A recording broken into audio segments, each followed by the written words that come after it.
Alright, I got a request to solve 19. So let's see what we can do with this. It says use the graph below to answer the questions. The graph of the quadratic function. Let's write that down. F of x equals, I'm just going to go 1/2 x squared. I hope you're okay with that. 5/10 is in fact 1/2. Right? Plus bx plus c. And let's see what we can do with this equation and what they tell us. So it tells us the y-axis is 0, 6. We know that. And it tells us the vertex down here is 4, -2, and we know that. Alright, so let's figure this out. I knew the vertex right here is hk. So I know my h value is 4, and my k value is -2. And we need to figure out our a value. So let's do that. Let's write it.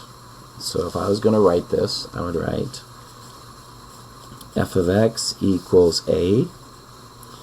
I'm going to say x minus h squared plus k. Plug in h and k. So f of x equals a, and I'm going to say x minus 4 squared minus 2. Just plug in h and k in. So then we can take any point, and they tell us 0, 6, and solve for a. So that's my output, so it goes in here. 6 equals a, 0 minus 4 squared minus 2. Let's add 2 and solve that.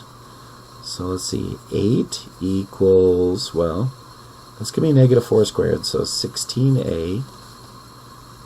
And if I divide by 16, we get a equals 1/2. So my equation is this. Oh, we can see that 1/2 appearing already.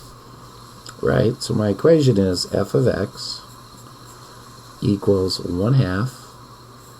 And we get, what, x minus 4 squared minus 2.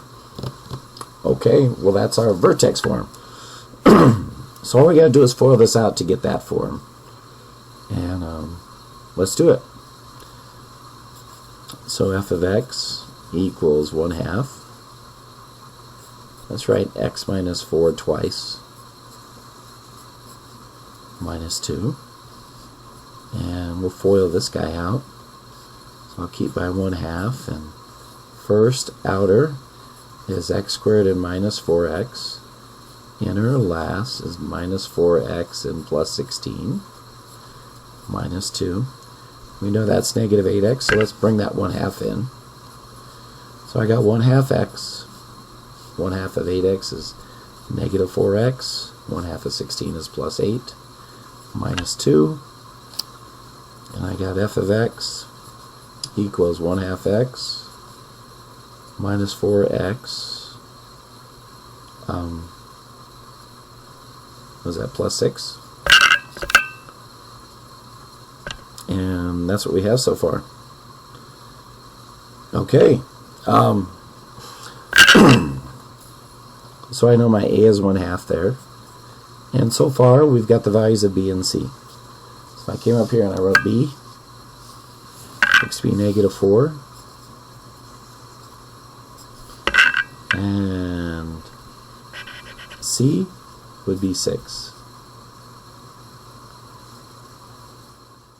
Alright. Alright, let's try this a couple ways. Let's factor this 1/2 out, which would double everything in here. So we got, that's x squared, sorry. X squared minus 8x plus 12. Now we're looking for something that multiplies to 12 and adds up to -8. So I got f of x equals 1/2. I think that is -6. And x minus 2. So that's factored form right there. There it is. Ooh, let me show it. Oh, I did a lot there. So let me just show, if you couldn't see it. I factored out 1/2, which left me this.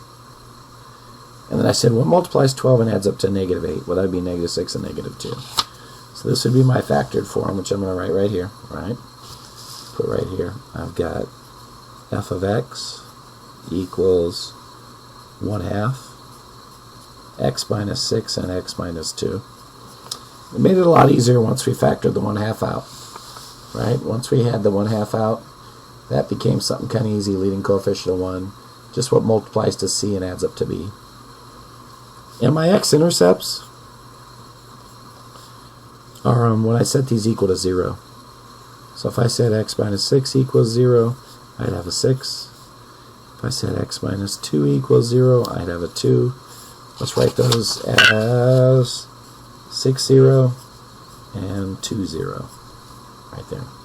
Alright, I'm going to end this, and I'll post this. Thanks.